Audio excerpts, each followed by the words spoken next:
Nak batuk ada etikanya. Kita bimbang. Orang yang batuk ini akan menyebarkan virus ataupun kuman. Jadi, hentikan penyebaran kuman-kuman yang membuatkan anda dan orang lain sakit.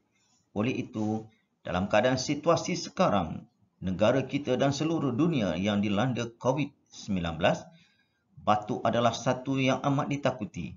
Malahan kalau di sekolah, di pejabat dan sebagainya, jika ada rakan-rakan yang batuk berulang kali, mereka diminta pulang ke rumah untuk berehat dan sebagainya.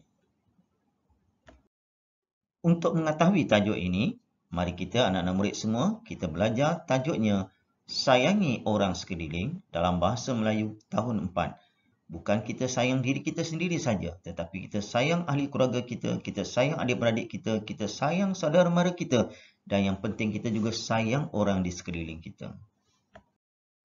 Objektifnya pada hari ini, cikgu mengharapkan anak-anak murid dapat bertutur untuk menilai dan memberikan alasan berdasarkan kemahiran iaitu kemahiran mendengar dan bertutur.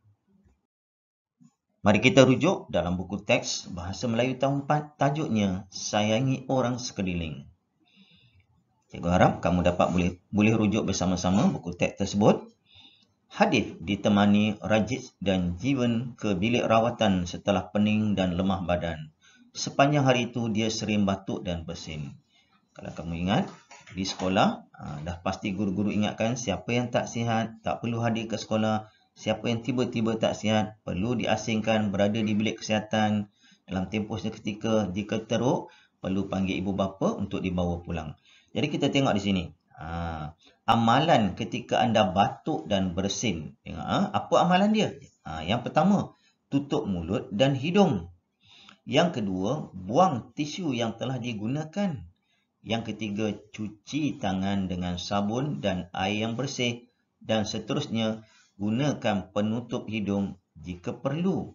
Dia kata jika perlu dalam situasi kalau tak COVID. Sekarang ni kita wajib pakai bila kita berada di khalayak ramai, khususnya di sekolah ataupun di pejabat ataupun di tempat awam. Jika di rumah pun kalau kamu batuk dan bersin, sesama dan sebagainya, kamu perlu memakai penutup muka ini. Jadi, kalau kita tengok di sini, dia akan bagi satu situasi. Kamu kena berikan jawapan dan berikan respon. Tengok dia kata dialog dia. Maaf Hadif, kamu perlu, apa jawapan dia? Dia tanya, mengapakah saya perlu melakukannya? Kawan dia kata, Hadif, amalan ini bertujuan ada 3 rakan. Hadif, Razik dan Jiwan berbual di bilik rawatan. Ini latihan yang perlu kamu siapkan iaitu melengkapkan dialog dengan memberikan alasan. Berdasarkan situasi 3 rakan ini tadi, kamu ada diberikan dialog yang tidak lengkap dan diberikan soalan dan kamu kena beri respon, berikan pendapat kamu berdasarkan perbualan mereka ini. Boleh mula jawab sekarang.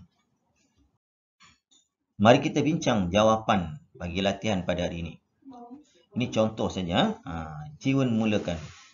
Maaf Hadif, kamu perlu menutup mulut dan hidung ketika batuk dan bersin. Apabila dia tengok Hadif ni kerap sangat bersin, dia nasihatkan. Gunakan perkataan yang mula-mula tu. Maaf dahulu takut ada rakan kecil hati dan sebagainya. Lepas tu Hadif pula bertanya. Mengapakah saya perlu melakukannya? Dia nak tahu sebab. Bila mengapakah ialah sebab. Jadi Rajid terdengar soalan ini dan dia cuba membantu. Hadif, amalan ini bertujuan mengelakkan jangkitan penyakit. Yang paling penting nak mengelakkan jangkitan penyakit. Hadif jawab. Dia nak tahu lagi. Apakah amalan yang perlu kita lakukan ketika batuk dan bersin? Dia nak tahu apa amalan dia. Okey, yang pertama, Jiwa menjawab. Ketika batuk dan bersin, kita haruslah menutup mulut dan hidung. Tisu yang telah kita gunakan haruslah dibuang ke dalam tong sampah. Selepas itu, cucilah tangan dengan sabun dan air yang bersih. Kita juga boleh menggunakan penutup hidung jika perlu. Ini mungkin dalam latihan buku teks ketika sebelum COVID. Tetapi kalau dalam situasi COVID ini, memang perlu sangat. Terutama, guru-guru akan nasihatkan kamu. Jika tidak sihat, terutamanya ada contoh-contoh tanda-tanda seperti batuk, bersin, sesama, tidak digalakkan hadir ke sekolah. Kita bimbang kamu tidak sihat. Nak pula salah seorang daripada ahli keluarga kamu ketika ini mungkin dijangkiti COVID dan sebagainya, kita kena kuarantin di rumah sehinggalah kita betul-betul sihat, baru kita pergi ke sekolah.